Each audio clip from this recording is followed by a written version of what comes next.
Hello, folks. Good evening. You're welcome to another edition of Just Banter. First, I'd like to say Happy New Year. And I hope you all had some fantastic holiday experience. Christmas, New Year. Where did you travel to? I know a lot of people, would have traveled, but I know quite a few will also not have been able to travel because money is tight everywhere. Now, because money is tight everywhere, this is, the time of the year, just like every other year, January, everybody is like, what can I do to improve my finances? How can I make more money? What's new? What new skills? What new businesses? Things like that. Everybody's always, trying to figure it out. So there's nothing ironic about the fact that we're actually starting the year talking about money, talking about the different things that people can get to do. But there's a question. For some people, they actually want to start a business, but they're asking themselves, what type of business? So that brings about the question, are brick and mortar businesses dead? Are businesses that you have to go and either set up a shop, set up an office, that kind of stuff, are they dead? What is actually happening, everywhere? Now, of course, with the internet now, there are so many opportunities that actually exist.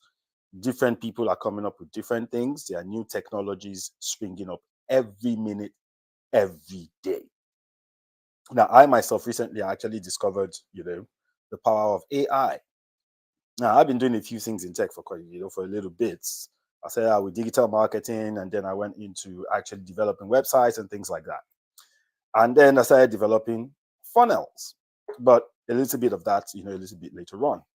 Now, a lot of people hear that people make money online doing different types of businesses, but quite a few people have tried and they've not been able to make a dime. Some due to complexities. So if you live in African countries, for instance, countries like Nigeria and a host of other countries, you probably want to sell your services abroad. So where you can earn foreign exchange, either in pounds, euros, or dollars, but because you are not able to open either a PayPal account or a Stripe account, you're not able to do that. So you can't service those businesses. Well, tonight we're going to be discussing with two very brilliant fellows who actually know a thing or two about actually setting up all these types of businesses. And then they're actually going to tell us, are brick and mortar businesses dead? Are they finished? So tonight, first, I'm going to be introducing Richard Okon. Richard Okon is a chartered accountant. He's a management consultant. He's a man of many talents. He's an exceptionally brilliant guy, and I've known him for several years. He's a very difficult man to actually tie down, to even take 10 minutes of his time, probably because he's got so many clients, he's got so much going on all at the same time. But lucky for us tonight, we were able to put a noose around his neck and drag him here. So Richard is also a fellow of the Institute of Chartered Institute of Accountants. Hello, Richard. Hello, Habib. How you doing, man? Maybe you start becoming. I'll make you my speechwriter very soon. You know me, man. And you know something? That's one of those businesses that we're going to be talking about tonight. Because a lot of people can make money now from content writing, doing PR, online and all that kind of stuff. So we'll come back to that. Then, secondly, of course, our in-house financial guru, crypto expert, Mr. Oluyomi Martins. Well, now he's an Omoba. Abi Yomi, you're an Omoba now. You're not a prince. You're not. Yomi is an Omoba. So Yomi has if you say so, sir. Yomi has been in crypto, and Yomi has been teaching me a thing or two in recent times about crypto. But when I first started with Yomi in terms of professionally, the type of things that we could do together, Yomi was telling me about you being able to audit your bank statements. Now, we've spoken about two businesses before we even started this conversation at all. So that's to tell you how rich this conversation is going to be tonight. Now, Yomi, I'll first start with you because you were the first person that came up, with this gist of brick and mortar businesses are dead, that we all need to start readjusting ourselves. What exactly did you mean by that? Okay, fantastic. Thank you for asking me this question, Habib. And as you said earlier, we have had a lot of banters on banter, and even outside this scenario and all that stuff. Now, you know, I'm a researcher, and apart from being a researcher, I'm also a realist. And I've actually looked through what has been the events in recent times with number one, the hierarchy of, you know, top 10, top 20 Forbes lists, millionaires and billionaires, as the case may be, has been going on for quite a while. And you have realized that the people or the guys like the Watsons, the Rockefeller, and the rest of them that have been involved in brick and mortar has been changed over time by the Teslas, the George Bezos, and the rest of them. And with the advent of, don't let me say the advent, with the presence of Generation Z, as we all know it, you know, a lot of things come up in terms of flexi work. That's just one model. People look at affiliate marketing. People look at forex trading, crypto trading, and all that stuff. And that has not been the quintessential brick and mortar that we have had in a long while in my generation, as in my generation that were born in the 70s and all that. The generation that were born in the 80s and in the very early 2000s have actually been making loads of money with without brick and mortar, and that's actually what I'm trying to talk about. Okay, all right, that's fantastic. Now, I have seen so many people start up in recent times when it comes to businesses that you start on your phone. Now, I know that you do something similar because you and I have spoken about crypto several times. We have also spoken about bank statement audits. These are things that you can actually use your phone, you can actually get started, and then you can actually gradually start to make a living. There's nothing hard and fast about it. It's not a case of you're going to make money, like most people think.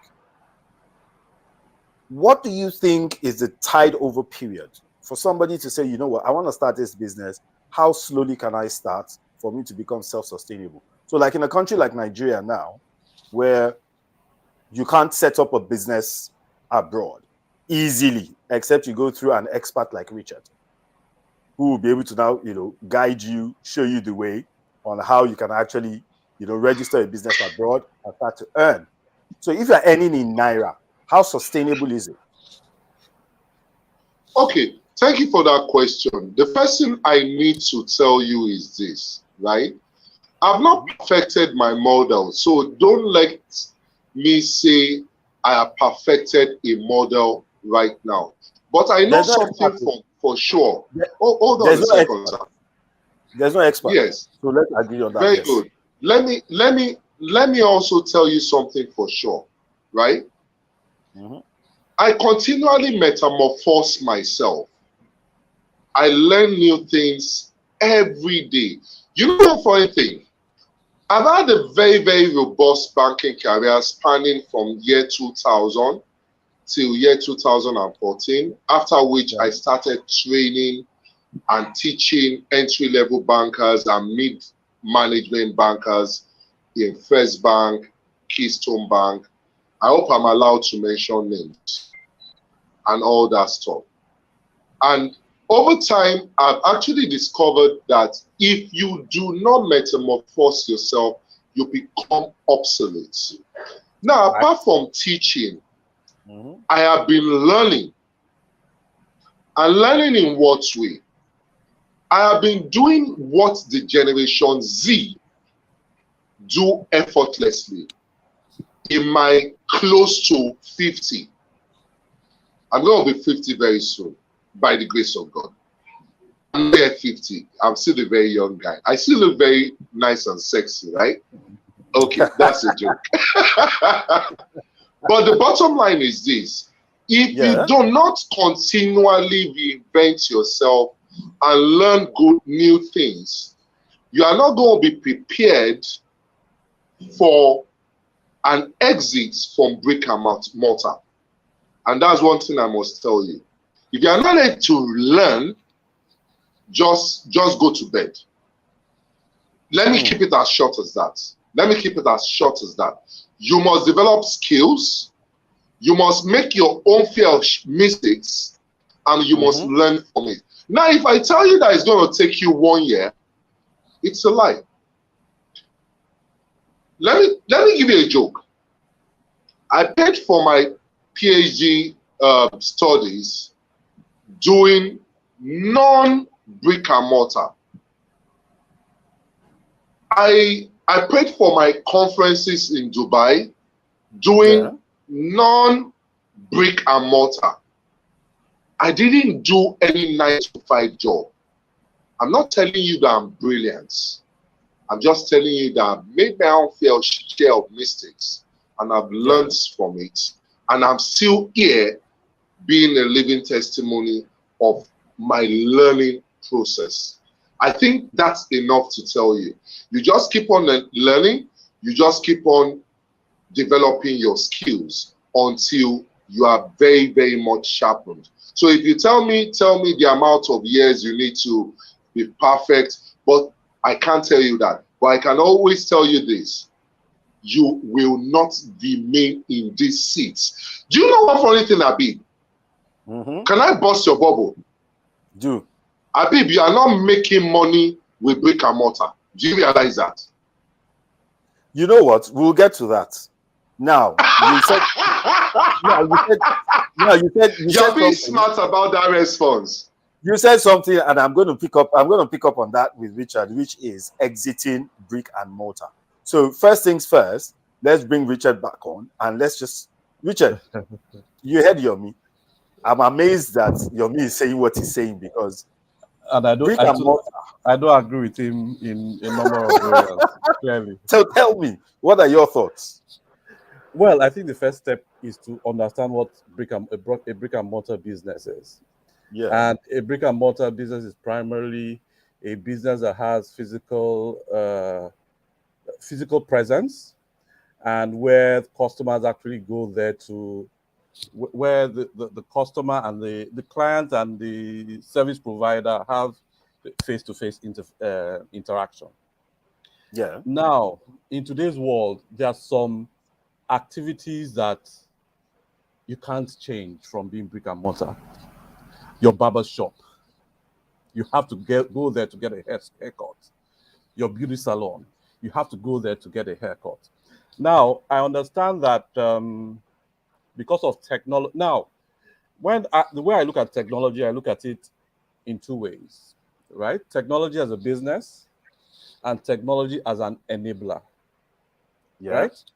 Now, what is happening in some sectors is that technology has started to enable them to do business in a different way. In a more flexible way. In a more flexible way. And that's why Yomi, for instance, can pay for his training abroad without going to the bank. Yeah. But the bank still exists. Yes, today we have all sorts of online banks that don't have offices, etc. But at the same time, I was watching a program two or 3 days ago where in India they had started using drones to irrigate their plantations. Now, that plantation is going to be there. The farm has to be there. We have to eat. So that, in quote, brick and mortar type of business will still have to exist. Yes, there are opportunities. Yomi was saying top 10. If you look at the top 10 businesses by revenue today, the only 2 tech-enabled businesses in the top 10 are probably Amazon and maybe Apple. Tech-enabled? No, tech businesses. One is tech, and the other is tech enabled. Well, okay, you see, so you now see where I'm going, where we have to try and differentiate the two, you know. So I mean, that's my position on one side, you know. Yes, things are changing, and another thing, of course, is that even put aside technology, even as business people, we have to constantly evolve because the market is changing. Even even our clients are changing. So we have to adapt to the new norm. Just like him, I have also had to change my business model over and over again to try and adapt to what is happening in the market. And of course, we can't shy away from it that technology is becoming more and more playing a larger role in our lives. I can remember just if another good example is Primark. I know quite a number of you know Primark. Primark before COVID had no online presence. Yeah. And immediately COVID started, their sales went to zero. Yep. Because they couldn't sell. But the high streets, I mean, yes, most shops had to shut down and all shops, that. Yeah. Yes, Primark in particular. I mean, some other shops have online presence, but Primark doesn't. So it was, I think, sometime last year that they finally, started having online presence. So we can't run away from some of the things that Yomi has said, but is brick and mortar businesses that going to die? I don't think so. So the answer to the way you answered now, it just reminds me of the world of art, what is going on right now. So about 2 weeks ago, I discovered, an AI tool called Midjourney. And with Midjourney, I was able to come up with some fantastic and an amazing, images. And then I posted them online and all that. And I asked the question, what is going to be the impact, where my artist friends are concerned? And an artist, friend calls me up and, we had a discussion about this and all that. And he said, Habib, come on. People were drawing portraits since the 1500s, 1400s, 16, like that. And then in due time, the camera came. When the camera came, from the camera that, they will put, hood over their head and, it's inside a big box and then they do the pakam, and then the thing, will snap, kind of stuff, to you having, a whole office in your pocket that includes a camera, which is a mobile phone. He said, artists are still making money. And it's true. I know somebody that last year, she made well over 200,000 pounds just from painting inside her living room. And she's not one of the top 100 artists that you hear about today, but she's carving her way slowly. And she's only been an artist for years, kind of thing. So, Abib, I would like to comment, if you allow me to, once you are through. Sure. Go ahead, please. Can I go ahead?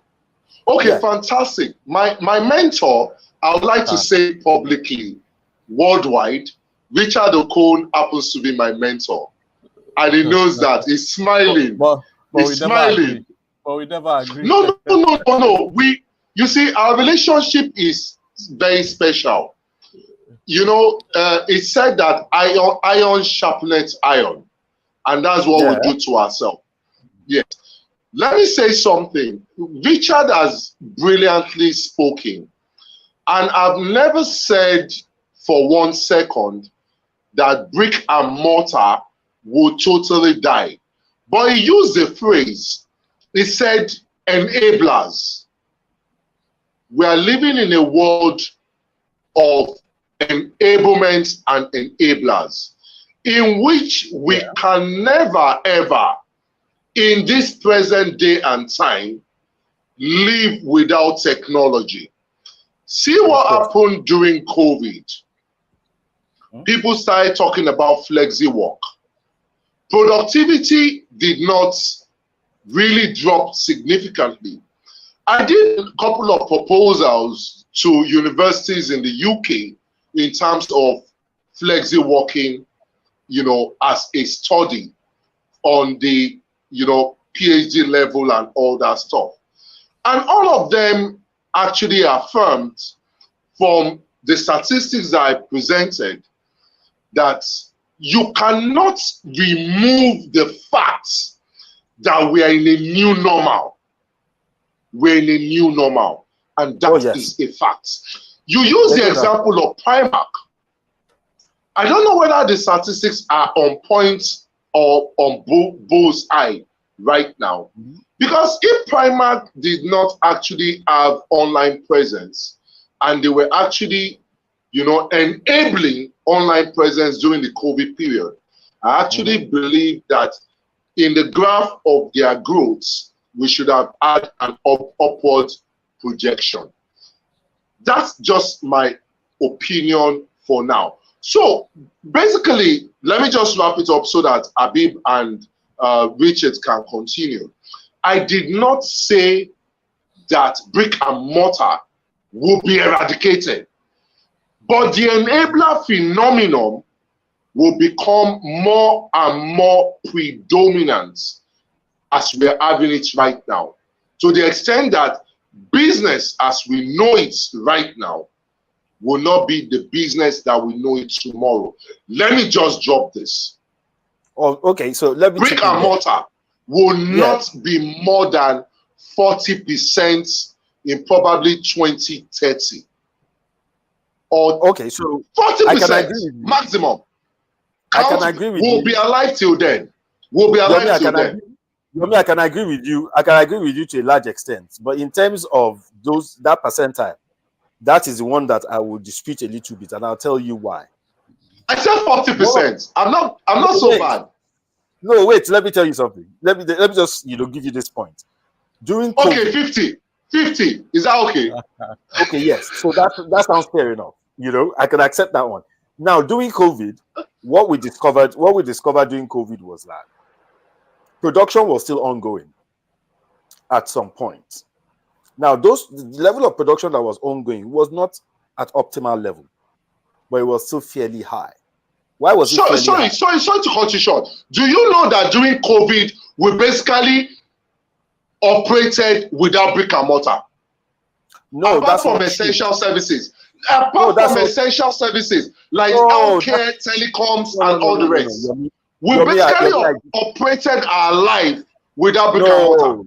No, Yomi, I disagree with you. Let me tell you what I think you are seeing. What you are seeing is the front end. You are not looking at the back end. At the back end, technology was not 100% producing these goods that were still being distributed. People were still harvesting at farms.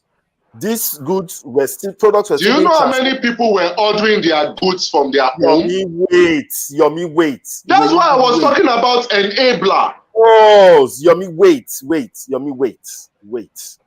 You see, Yomi, production that takes place digitally is minimal compared to the production that takes place within brick and mortar infrastructure. Brick and mortar infrastructure is so huge. Presently. Even today, even during COVID. That's why I said presently. Yomi, even during COVID, some people still had to be making the duvets that you are buying. One of the highest selling products in the UK during COVID were sofas. This sofa I'm sitting on is unbelievable. Why were sofas, one of the highest selling products? Let me tell you why. Somebody like myself will get up, I'll go to work first thing in the morning. I don't get back till late in the evening. When I get back late in the evening, I just want to eat dinner. I just want to go to sleep. I wake up the next morning, it's the same churn. Do you get what I'm saying? Rat race. But during COVID, I didn't have a choice. I had to sit at home and watch television. That's when I would realize that what the wife or the children were saying about the couch not being comfortable was true. So because you are the breadwinner, you are the one that has the money in your pocket, you now start buying couch. That's when you now discover that you have extra space inside your house to actually buy, a divan. That's when you discover that you can actually buy that stretcher. So furniture was selling like that, especially home office furniture. Now, these things were being produced by human beings, not by computers or by robots or by machines. And they were being done in brick and mortar facilities. So that's why it's a bit difficult. Can I ask you a question? Yeah, very, very direct question. Do you think the guys that started producing those sofas were Nikon pools and they didn't do off brick and mortar research to know that at that particular time, that was what people needed? No. Nobody knew. Nobody knew that one. That one I will argue with you till the end of tomorrow. Nobody That they knew didn't do any research. That No, they didn't do any nobody, research. nobody knew Are what the you effects telling of me that COVID they was going did? to be. No, I asked you a No, direct question, sir. nobody, Please, I'll nobody knew. repeat my I'll hand over to Abib, Richard here. Yomi, wait. I'll Yomi, let repeat Richard my. talk. Hold on a second now. Let Richard I'll talk. Let repeat Richard talk. myself once again. Go ahead. I'll I'm repeat listening. myself once again. There's Go ahead. something Go they ahead. call business development, which you can do at home without going to the office. And Yeah. you do business development based on trends. Yes. Did you hear what I just said? You do business Yeah. development based on trends and research and analysis. When COVID broke out, are you telling me that those that were producing sofas, which made a lot of money for those companies doing brick and mortar, as you call it, did not do research in the background to know that people would be buying sofas? That's not brick and mortar. Research is not brick and mortar. Yeah, but research is it doesn't matter whether it's technology or No, not. but did you get my question and my perspective? I got it. I'll answer. Let Richard talk, then I'll answer as well. I mean, that's why one of the things I said when we're starting was let's try and define what brick and mortar is, because it seems we're crossing, we are crossing back and forth, because. But I agree that, hold on a second, sorry. I agree that brick and mortar also entails the enablers that you talked about. I agree with you. I didn't look at brick and mortar in the strict sense. Sorry, go on. Yes, I mean, just like Habib said, some people had to go to the brick and mortar place to provide power that we had throughout the COVID. There are some people that had to go to the office to ensure you had telecom services that you used for your internet, this thing. I mean, so just like Habib said, things didn't shut down. A lot of things, I mean, look at the hospitals. Those guys were at work. Look at the healthcare workers. They had to go to it was when the hospitals became full that they started going to people's houses. So a lot of things happened. So it's difficult. Yes, for medical service now, you can dial up an app and try to get a cure, but it still doesn't take away from you actually going to see a physician. I still appreciate. I still like that face to face, even with my customers. Yeah, Zoom and Google Meet, Microsoft Teams has actually helped, but it still doesn't give me that same feeling when I sit in front of someone, and actually read. Just like here, I can sit. You don't know what I'm wearing. You don't know whether I'm. We are not talking about what you like now. We are talking about reality. No, but why are you being emotional about things? I thought we are academics here. Why are you being emotional about things? By telling you're personalizing things. No, my experience. My own experience. He's only speaking from his experience. So now, experiences are things that would dictate how I behave. When it comes to certain things. Yeah. For instance, now, like Yomi knows, I'm actually very active in the mergers and acquisition space. Yeah. I don't touch tech companies. I touch traditional businesses, which are brick and mortar, which I think are still going to. That's why you are biased. That's why you are biased. Well, for me, value. For me, I am more in the digital space. The digital space interests me more than any other thing. Most of my interests are in the digital space. But let me go back to Yomi's, argument. You see, Yomi, first things first. Those goods had to be produced before you could order them successfully and have them delivered. Yep. Those goods also were not being delivered by drones that were remotely picking up these goods and coming to deliver to you. It was human beings that had to go to warehouses, They would drive, they would line up in Amazon warehouses or whichever warehouses that they were. They had to go in, they were allotted routes, they will pick up their packages for their route, load it into their vans, switch on their devices or the Google Maps or whatever, or Waze, and then drive from door to door delivering these goods. Now, for them to even be able to access those goods to deliver to you, it was a brick and mortar process. For those goods to be produced, it was a brick and mortar process. Now, in the terms that we're using earlier on, in terms of business development, research, and all that, nobody on earth can prove to me that they were able to do enough research and actually quantify the amount of demand that people were going to make during COVID. How many countries even knew that they were going to shut down? How many? Nobody knew that lockdowns were going to happen like that. Nobody knew that lockdowns were going to be that long. There were a lot of things happening. And there were people at the port as well that had to make sure that you did not come in if you're not vaccinated. So at every point in time, down the supply chain, there were human beings involved at every stage.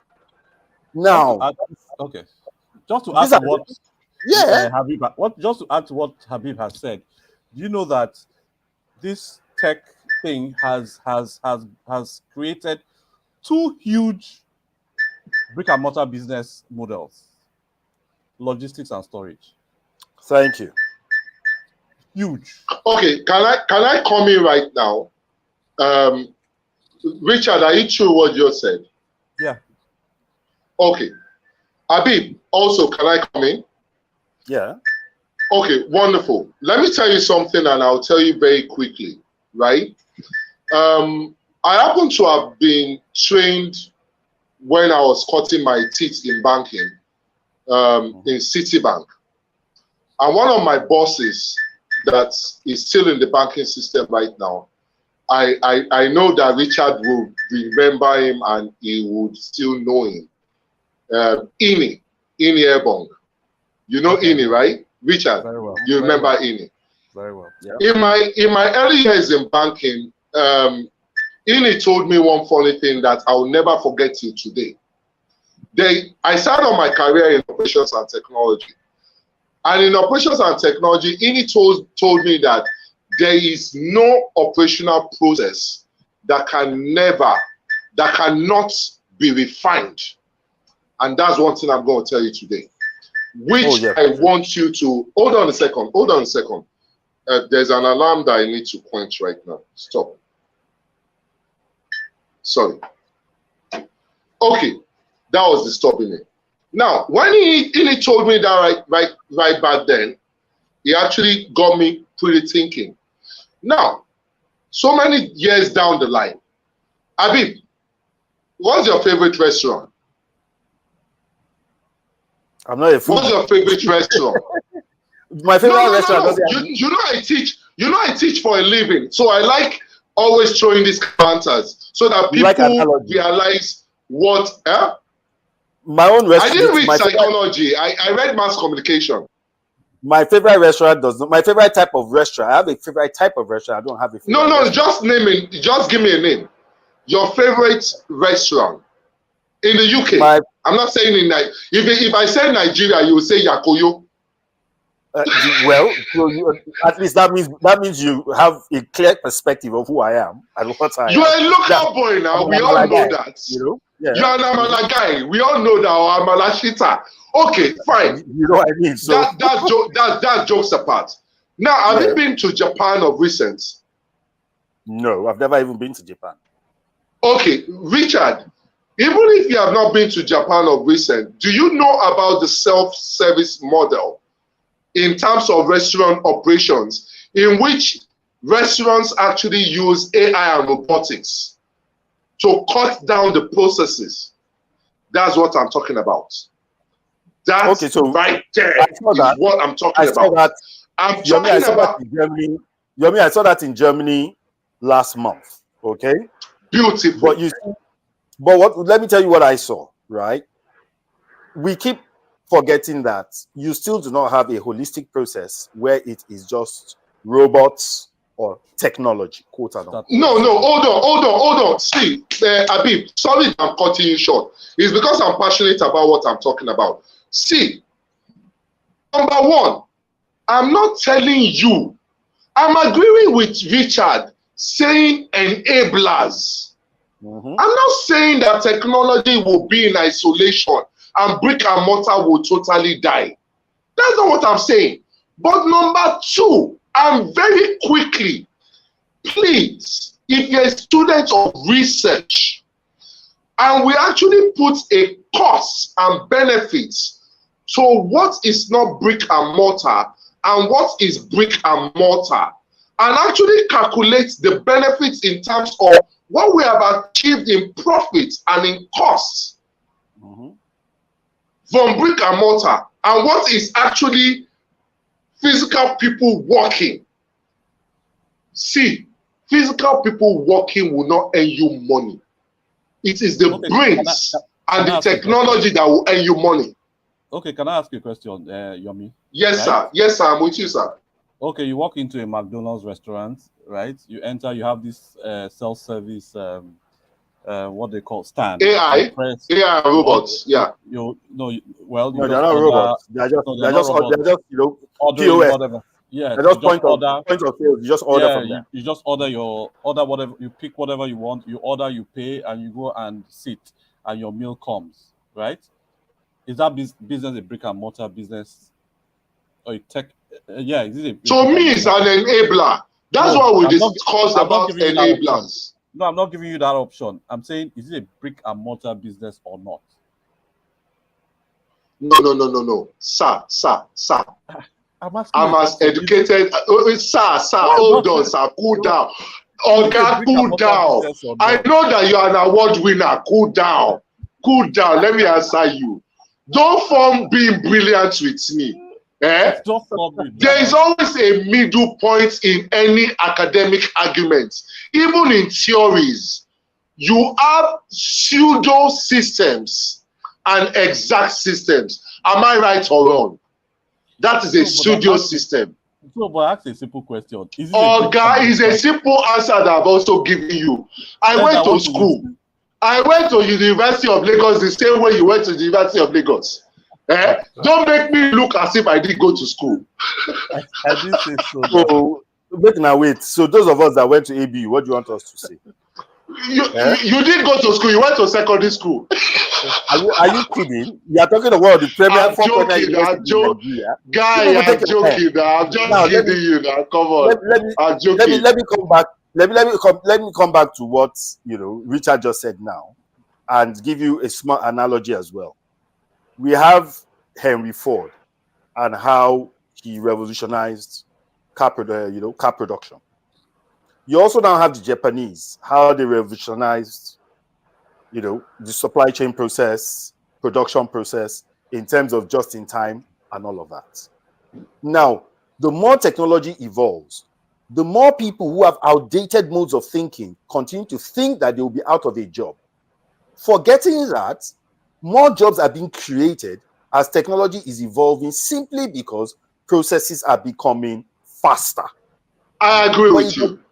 But it does not mean that there are no more jobs. It just means that the modes of performing jobs are transitioning, are becoming different. You have to either unlearn what you have learned and learn new ways of doing things, or you totally reskill. That's just what it is. But all these things are supplementary, because at the end of the day, you cannot take away from that farmer, because in the first place, close to 40% of the food that you eat, even with Nigeria being a heavy importer of food, is done by manual labor. But we have a lot of technologically driven farming. You have greenhouse. Hold on a second. We are not using. Come on. Why are you talking like this? Did we ever use Nigeria as a model? Malaysia, Indonesia. Hold on a second, sir. In Malaysia, Indonesia, and Singapore, we have greenhouses. Sir? Look at your screen. Everyone can see and hear you. Yeah, I know. No, this is Nigeria. That's what somebody This is Nigeria. I beg, forget that person that just made that comment. I beg, please. See, when you're talking about agriculture, don't use Nigeria as a model. In Malaysia, Indonesia, I have a lot of friends in Indonesia, Malaysia, and Singapore. And you'll be surprised how technology has reduced human intervention, even in agriculture. But you still have human I put it to you, and I stand corrected. But you still have human intervention. Sir, what did you say? But you still have human intervention. I did not say, wait, in percentile. Have you calculated the percentile? Sir, Richard, have you calculated the percentile in terms of what is happening in Indonesia, Malaysia, and Singapore particularly? Have you calculated the percentile of human intervention? Human beings are not even putting the seeds into the soil. They are not. They are not the one watering it. They are not the one protecting the ecosystem. Okay, they are not the one harvesting. They are not even the one harvesting. Come on, you're driving me crazy. Come on. Wait now, so that business is now a technology business. Agriculture. Yes, sir. It is. You have what we call agri-tech, which is totally different. You talked about enablement, and that's what I'm talking about. I didn't talk about technology in the strict sense of it. Yomi, hang on.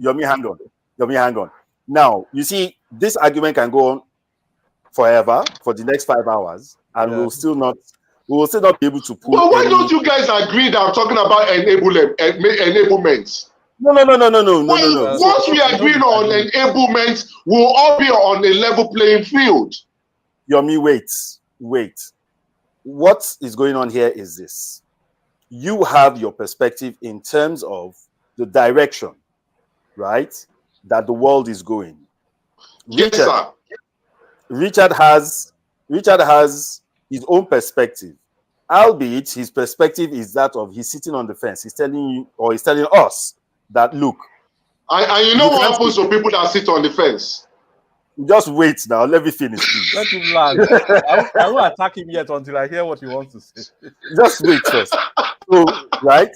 So what Richard is just basically saying to us is this.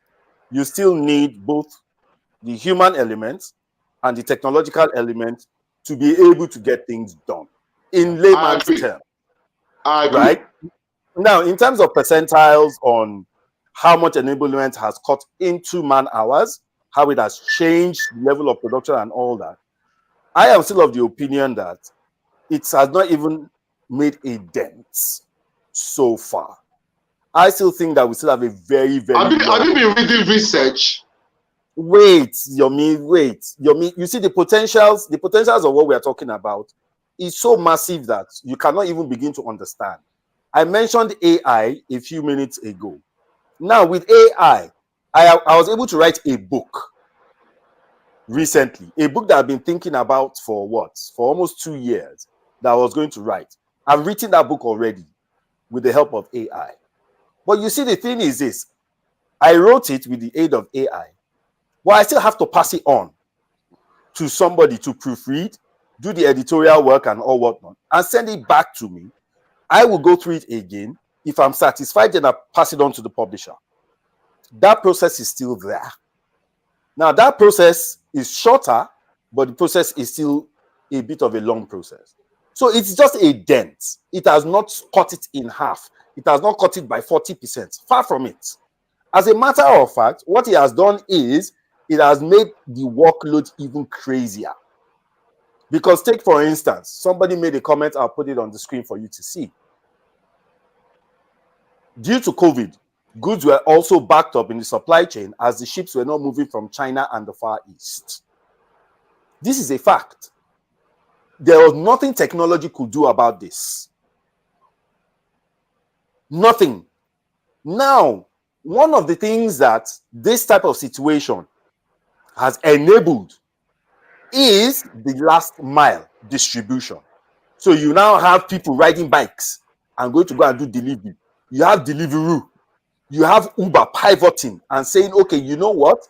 We also have drivers who are redundant. Those drivers can also do parcel delivery. Do you understand what I'm saying? So there's always a shift at some point. There will always be the human factor taking up and filling those gaps. Can I come in here very quickly? And you still need brick and mortar. Can I come in here very quickly? Yeah, go ahead. Can I come in here very quickly? Yeah. Now, apart from consulting, I actually have my background in banking, which Richard also knows. And I'm going to tell you something very empirical. Yeah. I'm going to tell you something very empirical, right? Yeah. And what am I going to tell you? Now, a lot of banks right now, even in Nigeria particularly, a friend of mine were doing a study in the UK, which I was part of, and a lot of banks in the UK, which you would give credence to, because you're in the UK. A lot of banks are closing branches. Why are they closing branches? Because there is no need for human intervention. That is actually a typical brick and mortar business. But because of the intervention of technology, mobile banking, online banking, payment systems are becoming very seamless. You don't need to have face-to-face. Please check from the statistics from the central bank in the UK, and even the statistics from the central bank in Nigeria, which I keep very, very up to date with. The employment rate in banks in Nigeria particularly has not been going in the upward trajectory. You can actually verify that. This is not something that Oluyomi Martins is cooking up. It used to be like this because banks used to be the highest employer of labor, but it has actually plateaued because of the advent of, what do you say? After the civil service. It's very good. It has actually plateaued. I'm not saying it has done a nosedive, but it has actually plateaued because of the advent of fintech, alternative service channels, and a lot of these things that I actually teach about in banking schools. Please check the statistics. You don't make it look as if Oluyomi Martins is cooking up figures. I want to say something. Check the statistics. I did not say your statistics is wrong. Yomi, let's listen to Richard. I'm not saying your statistics is wrong. You see, you're not saying my statistics is wrong, right? When I wanted to talk, I wasn't going to challenge your statistics, but I wanted to say, look, in what has happened is that there has been a shift, right, in employment. Now, most of the guys that used to go to the banks have shifted to. There has been an upsurge in all sorts of non-banking financial institutions. So a lot of those guys have moved into those places. Then you also have the people that have, a lot of people have left banking and gone abroad, right? And of course, you can't run away from the fact that the fact that even the banks now are having manpower challenges. And that is why, if you look at the big banks, I don't want to mention names, many of them I think since October or November, have been struggling. And most of that struggle is because they don't have the right manpower in place. So yes, your statistics might be right, but you see, COVID itself has changed a lot of things. And one thing I've seen in the market is that many young people have, because they've stayed at home and have realized that, just like Habib was saying, that there is a life online. Many of them that were in banks or 9-to-5 jobs are not ready to go to those jobs again. So all those things have, a lot of, when you say the thing has plateaued, there are a lot of things that are playing that have led to that. Guys that used to wake up at 4 a.m. To go to their banking job and leave at 7 or 8 or 9 p.m. have come to realize that there's more to life than that, and have decided to do other things. So there are a lot. When you look at that statistics, a lot pours into that. I agree with you, But that doesn't stop the fact that I'm correct. No, I didn't challenge your statistics. I didn't. No, you see, Yomi, Meanwhile, let me just drop this very quickly. I don't see myself waking up at 4 a.m. ever again in my life. It's not possible. Okay, so now based on what you just said now, I'll now go to a little value, that we should be able to give the people who are watching and all that. There are quite a few people, it's the beginning of the year, who are sitting back and thinking, what kind of business can I start? Very few people have any form of liquidity at the moment because the effects of COVID, the effects of, the global recession, quote and unquote, so they are still saying it hasn't fully kicked off. I don't know what Richard thinks of that. But in my opinion, I think we've been in recession for quite a few years now, and it's just being managed. Richard, I'll start with you. What types of businesses do you think that, people can actually start up and be able to earn a living somewhere along the line in this tough times? Just, one or 2 points. That's a very tough question. I always try to tell people to do something they have a bit of knowledge or experience in. Not what they love. Well, what they love, I mean, both. Because you see, that in quote follow syndrome has led people into to lose a lot of money. Yomi just opened a barber shop, and I see him in brand new clothes. Yeah, that means there's money in barbing. Let me jump into it, and I lose money. Many people, I mean, I've heard a lot about agriculture. I have 2 friends that have lost money in agriculture because they just did not know what to do. Yeah. The most important thing is look for what you like. If you don't have any knowledge or experience in it, you try to teach yourself. Right now, just like Yomi has said, there are a lot of online programs, YouTube, etc. You try to learn a skill, learn those things before you dive in. Don't just dive in blindly. Across the world, there are so many opportunities opening up. Just like some are closing, others are opening. There are a lot of online businesses. There are still a lot of brick and mortar businesses. Just like I mentioned also, logistics storage. Logistics also has its challenges because I hear about people crying about that jumped in and purchased bikes and put bike riders on the road and are now crying. So all these things, there are quite a number of opportunities there, but you see, you need to learn and understand the pitfalls and the challenges of those businesses before you dive in. Before you go and larry more, as we would say, Yeah. All right, thank you very much. Now, Yomi, over to you. What are your thoughts on types of businesses? Okay, number one, I'm gonna drop it like a bomb. I'm gonna drop this statement like hot akara served in Lagos Island. If you're expecting me to talk like a motivational speaker, mommy, you don't fall my hand. Go ahead, just tell us, what do you think people can do? Let me just tell you as it is. See, if I tell you that I'm doing what I'm enjoying right now, not lie. Part of it I'm enjoying, but not in the totality of it. Because I have to put food on the table.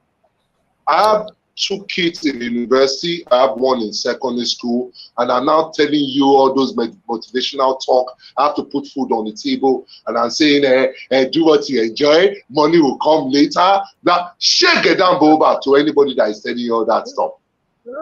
I'm sorry speaking that way. Number one, learn skills that you don't have and be aggressive about learning those skills that you do not have. Number 2, check the top 5 or 10 skills that are in demand. You can go on Google and look at the areas that you can easily fit in. The areas that you can identify that you can fit in, start learning more skills to build yourself in that. Now, let me use myself as an example. I'm a banker. I won't say I'm a former banker. When I checked the top skills, part of them were crypto, cybersecurity, forex trading. What can I easily go into? I looked at crypto. I looked at forex. I trade forex every day. Forex, as I said, paid my bills. It's not as if forex is extremely boring. But when I say it's because it's boring, I won't make money from it. I beg. Yeah. Learn the skills, the top skills, and develop the skills. Skills and skills and skills is the most important thing to me. Nothing else. I have no other advice for you for 2023. That's the only thing I'm going to tell you. Thank you. All right, that's fantastic. Now, for me, you know, one thing I always say is this: regardless of what you think you know, there's always going to be a case of what you know today is obsolete tomorrow. So you have to keep doing what? You have to keep reiterating. You have to keep learning. Now, those skills that Yomi was talking about, for instance, there are so many things that you already know. But you probably need somebody to talk you through, somebody to channel you, to tell you, look, this is how you can use what you have. Because you always have to start with what you have and where you are. And then you cannot pick it up from there. Like Richard too also said, you have to do your research. You have to actually look at what it is that you do know how to do. If you can figure out what it is that you know how to do, you will always find space for yourself in the markets. There's always something to do. Always. For me, I will tell you a few things. The first is this. With the way technology has, you know, gone beep, beep, beep, you know, haywire in recent times, there's so much that you can do. If you're in the Nigerian market or you're in Nigeria, for instance, I'll tell you this one first. E-commerce. Now, the shoe market in Nigeria is massive. It's in billions. But a lot of people don't realize that there's that much money in that space. Well over 20 billion in the past 3 years. Go in there. You don't have to be able to make shoes. All you need is your phone. Get in touch with people that you see making shoes online. DM them, have a conversation with them, negotiate and tell them, I can help you resell your shoes. You already have 500 people, 1,000 people who are following you on social media. Try and resell. There's a massive market there. And you can still sell abroad as well. Who knows? Just give it your best shot. Something will happen. It's a massive market. The potentials are unbelievable. Watch out. There's something coming out in that space. And as soon as it comes out, I'll let you know. AI art. That's the second one.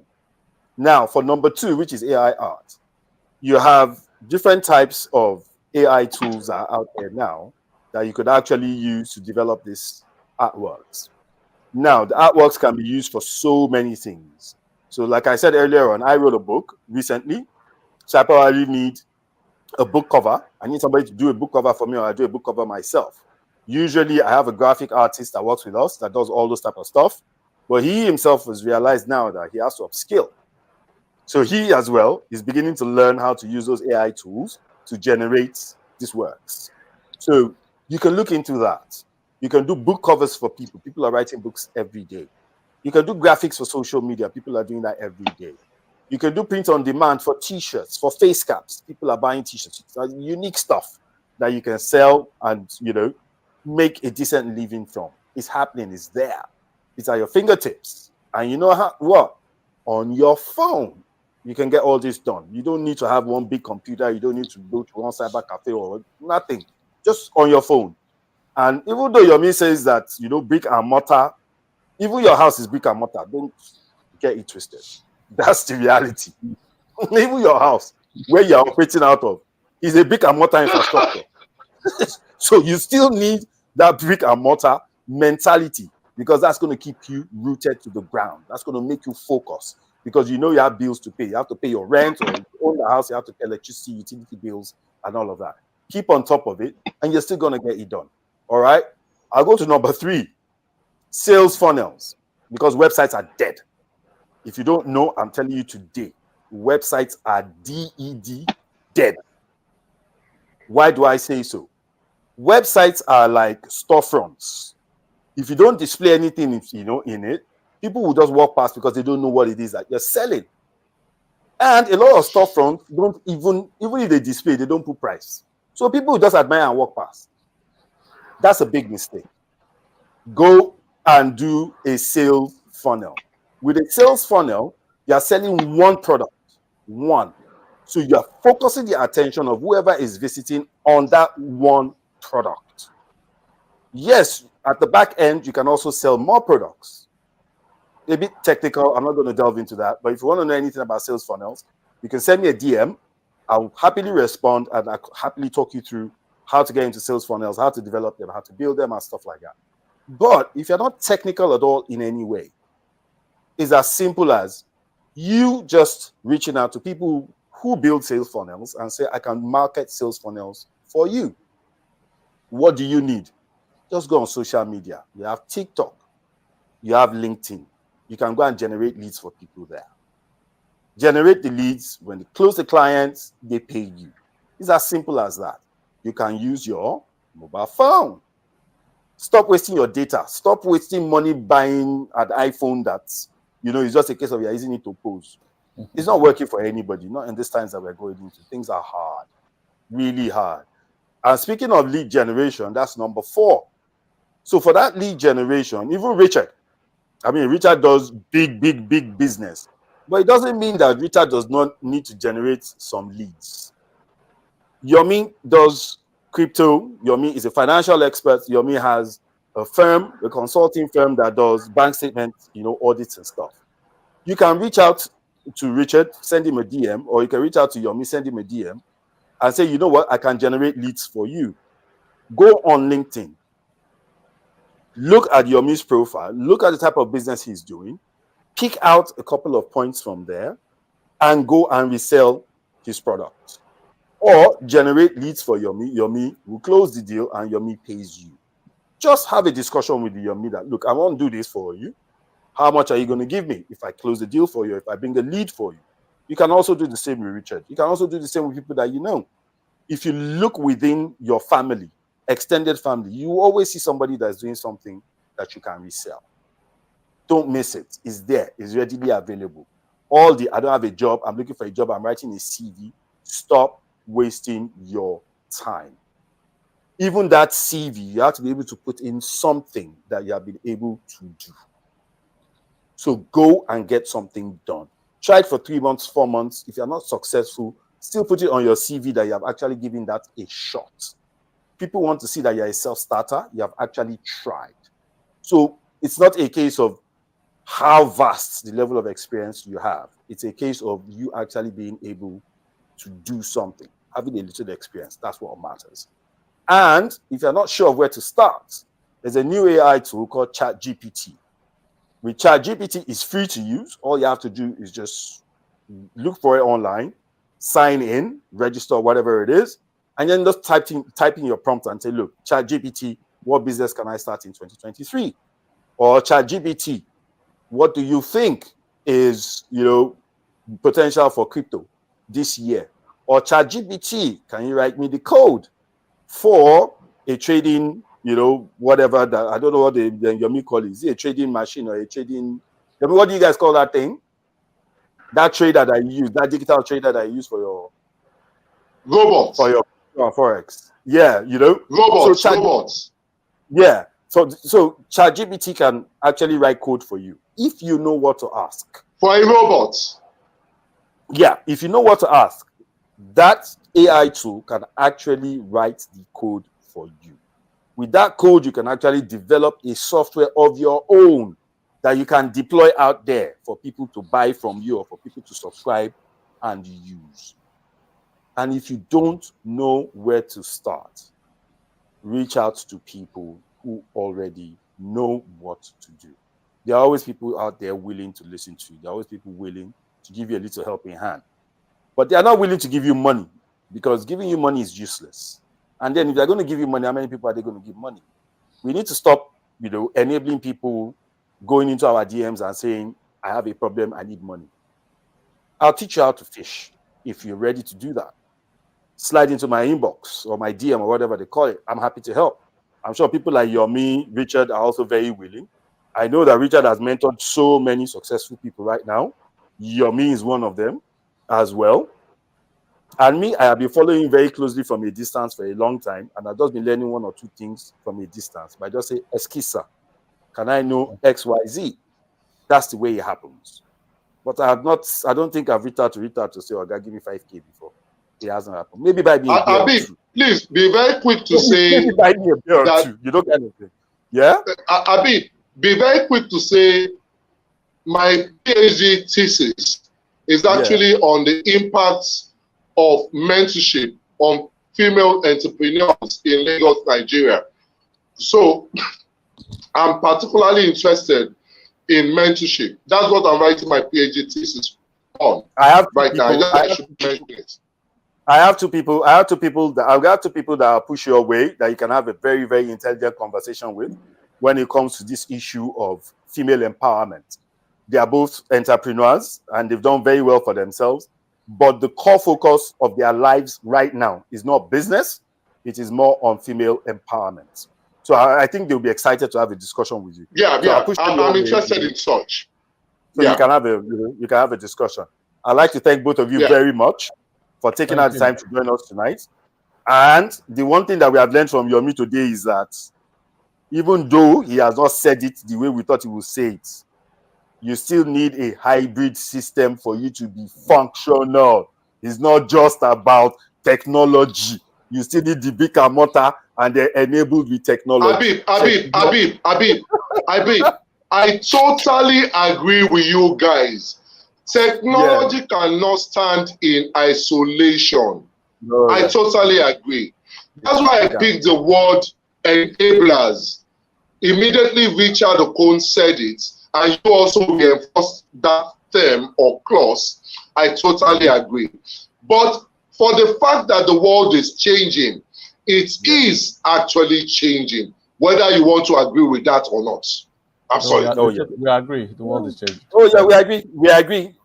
But I'd like you to know that the highest middle income earners in the UK, for instance, are plumbers and electricians and all of that. So, of course. You still need those guys. I agree. Because they are becoming scarce. So many young people are focusing on technology. They are forgetting that you actually need the trades to be able to make technology work. You need to flush your toilet.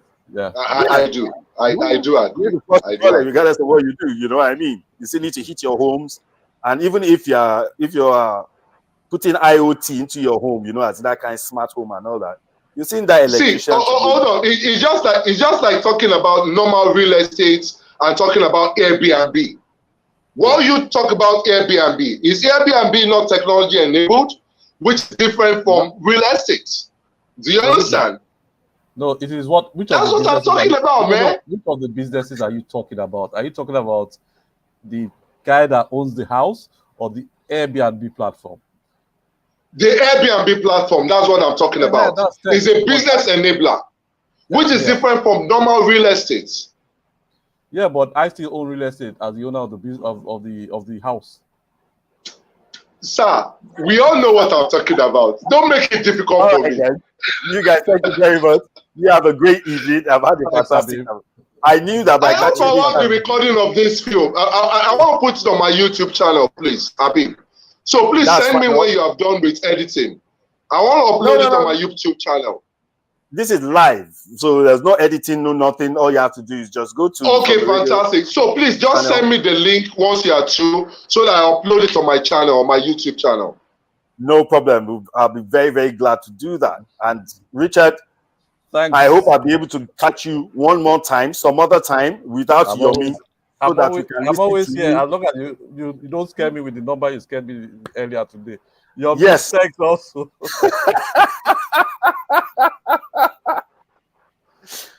So what did you say without Yomi? Was I a pain in the neck? No, you are not. He was just trying to say that. He was just trying to say that we've been here for an hour 10 minutes, and Yomi spoke for 45 of the 1 hour 10 minutes. No, but it wasn't my fault. I was the only one making sense. So that didn't drop out of my mouth, so it was a mistake. I closed my mouth. We know that the next time that we are going to bring Richard on is just going to be Richard, because we actually would like to open Richard's brain and just pick some particular stuff from there, because Nigeria and Africa as a whole is the next frontier, if not already the frontier. A lot of people are beginning to look in those areas and see the amount of potential that exists. So there are a lot of them are looking for small businesses that are already operational, that they can actually either buy into, buy over, or merge with to be able to operate in the African space. And since Richard is an expert, quote unquote, in that sector, we would love to have a discussion with him and try to pick his brains on what direction can investors look at and things like that. I'm sure there's a lot to learn from it. Richard, thank you very much. You have a great evening. You guys, same thing with you, Yomi. Yomi, keep dropping those bombs on social media so that we keep pulling you in and we keep harassing you. Thank you very much. Have a good night. Thank you so much. Namaste. All right, then. Namaste. Yeah, good night. Namaste. All right. Yeah, bye.